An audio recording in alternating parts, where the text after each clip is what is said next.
Hey, welcome back to the channel. So, would you wear a 5-digit Rolex in 2025? I definitely would.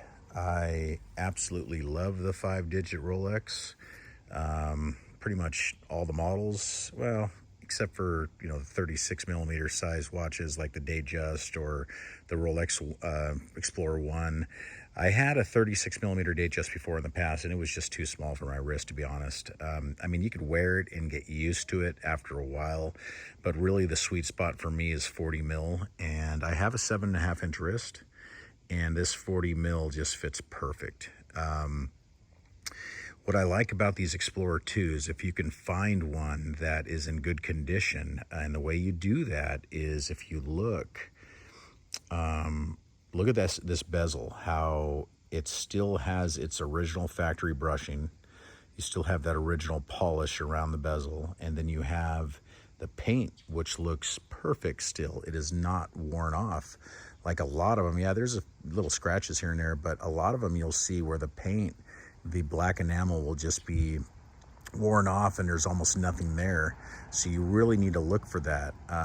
This one here, I can't remember. I think it's like I want to say like a 05 year of production. So not a lot of chamfers going on anymore like there was on the older models, but there is still somewhat of a chamfer there. You could see it. And then it still has its factory brushing. You can see that factory brushing there. So that's something you look for. You also see this line that goes across these crown guards. You can kind of see that line going across. So you could tell that hasn't been polished before. That line is still there. So there's some things that you look for, and if you want an original watch. Another one is, look at this cornet. This crown is just still perfectly etched. It's not polished away. It's not worn off. It is still real good. You could see that there. So those are the things that you want to look for. Yeah, I do have light scratches on it here and there, and that's just normal wear and tear. But that's the cool things about a 5-digit Rolex as well, is that you're going to have the chamfers, you're going to have that brushing.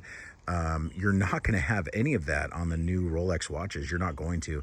And also what I've been learning, reading the forums and this and that, is that a lot of the new Rolex watches with their new movements, with their 70-hour power reserves, there's issues with accuracy, and a lot of people are complaining about it. So I don't know if it's their new escapement they went to, which was kind of more like what Omega's been doing or what.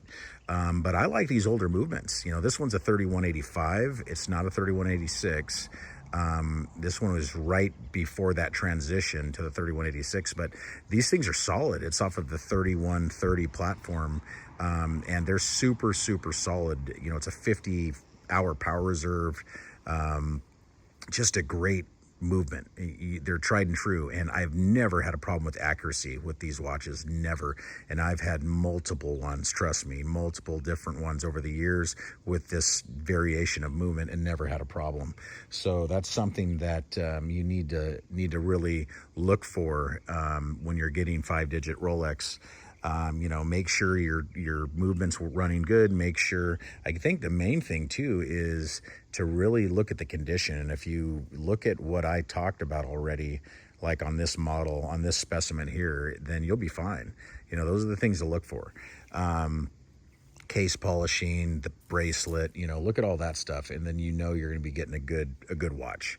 But yeah, so do I love rocking in 2025 a Rolex Explorer 2 5-digit? Yes, I do. The 5-digit is, for me, the sweet spot. It's just the best. It really is. So it's definitely my favorite. It's what I like. And when it comes to Rolex, it's always going to be 5-digit for me. So anyway, thanks for watching. I hope everyone is having a great new year so far, and please like and subscribe, and I'll see you in the next one. Thank you. Bye-bye.